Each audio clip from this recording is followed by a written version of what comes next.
Alba, të përshëndes. Përshëndetje.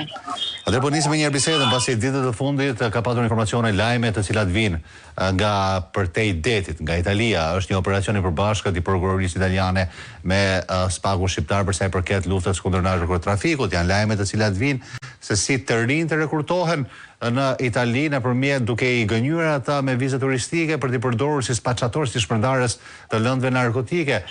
Ka lajme të cilat vijnë për pastrimin e parave në sektor të ndryshëm, ku ndërtimtaria është kryesorja e investimit të këtyre parave të pista. Unë duhet ta nis me një pyetje për sa i përket aksioneve të përbashkëta mes Italisë dhe Shqipërisë. Këto apo japin rezultat këto aksione? Në fakt, nëse i referohemi territorit italian, pa dyshim që japin rezultate, pasi ata mundin të shkatrojnë organizata kriminale të strukturuara në nivele mafioze shpeshherë, me element shqiptar, pra organizata shqiptare me bazë, me komandë nga Shqipëria, dhe që ndosin jo vetëm tregjet italiane, duke sjellur drogë, kokainë, hashash, marijuanë, heroin në territorin italian, por edhe drejt Europës. Sa i takon të ndërtrimit të territorit shqiptar, kjo pastaj i takon autoriteteve shqiptare nëse e vijojnë fazën operative të operacioneve dhe në territorin shqiptar. Pse them këtë? Ju përmendët fillimisht një nga operacionet më të diskutuara këto 48-72 orë të fundit, që është ajo ekzekutuar në Aquila, ku u çmontua një organizatë kriminale që komandën e kishte në Shqipëri, edhe që merrte, rekrutonte të rinj shqiptar, 17, 18, 19, 20 vjeç, dhe i dërgonte në territorin italian, dhe këto të rinj shqiptar degëzoheshin në 3 organizata të tjera, gjithmonë të menaxhuara nga shqiptarë, dhe që përdoreshin për shpërndarjen e dozave të kokainës. Një hetim 1 vjeçar që ishte mjaft interesant për ta kuptuar nga ana investiguese, pasi ata shikonin të rinj shqiptar, të cilët kishin të njëjtën sasi doze, të cilët vinin me vizë turistike, por ato viza 3 mujore që lejohen për të kaluar kufirin, dhe pajiseshin me automjet privat të marrë me qira, pajiseshin me telefon celular, me kartë SIM, pajiseshin me banesë ku jetonin, dhe natën dilin dhe bënin këto korrier të shpërndarjes droge.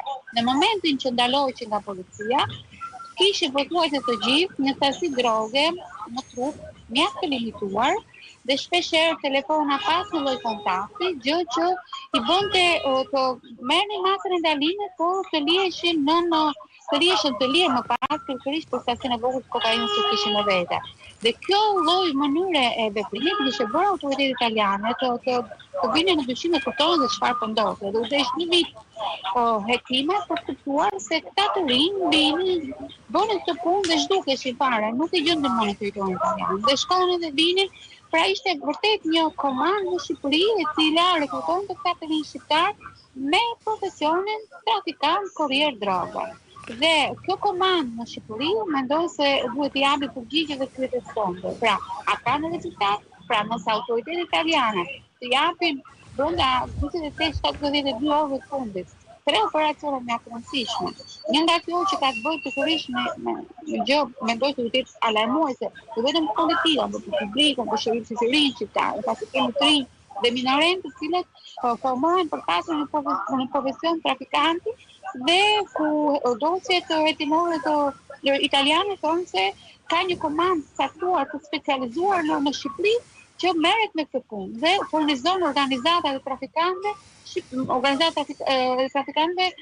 shqiptar në Itali apo në Europë. Dhe operacioni tjetër që ishte akoma më skandalos, ku si rrallë kemi parë autoritetet italiane antimafia përdorin jo një herë, por 10.000 herë fjalën mafia shqiptare në nivelet që pasur e kishte ardhur momenti të bënin një analizë serioze për nivelin preokupues dhe gëzimin dhe gjerësinë që kishte marrë mafia shqiptare në territorin evropian dhe në nivel global, ku thuhet përsëri në këtë operacion që baza e riciklimit të gjithë këtij trafiku drogës, me cilëve është 1 milion euro kesh i sekuestruar, është në Tiranë. Apo operacioni i tretë, po në skuadrën e tyre parkore që ne po diskutojmë bashkë, është ajo i çmontimit të rreth 110 kg kokainë që është trafikuar nga Shqipëria drejt rregut të Europës dhe Shqipëria është përdorur si tranzit. Pra, çfarë po përdojnë këto operacione, nga këndvështrimi i Italisë po përdojnë analizën e saktë që dhanë në konferencën e Shqipërit. Dëgjoj, ka ardhur momenti që të flasim dhe të japim emër asaj çka po ndodh. Kemi të bëjmë me një ashpërsim të edhe rritje të jashtëzakonshme të fuqisë natës shqiptare, kemi të bëjmë me delokalizime që quhen ata të kthimit të parave të fituar nga trafiku i kokainës, heroinës, marijuanës, hashashit në vendin origjinës, pra në ekonominë shqiptare, dhe kemi të bëjmë me bazë komande në Shqipëri. Tani takon fjala autoriteteve shqiptare. Autoritetet shqiptare kemi parë se çfarë ndodh, patjetër jetojmë, punojmë dhe investigojmë po në Shqipëri.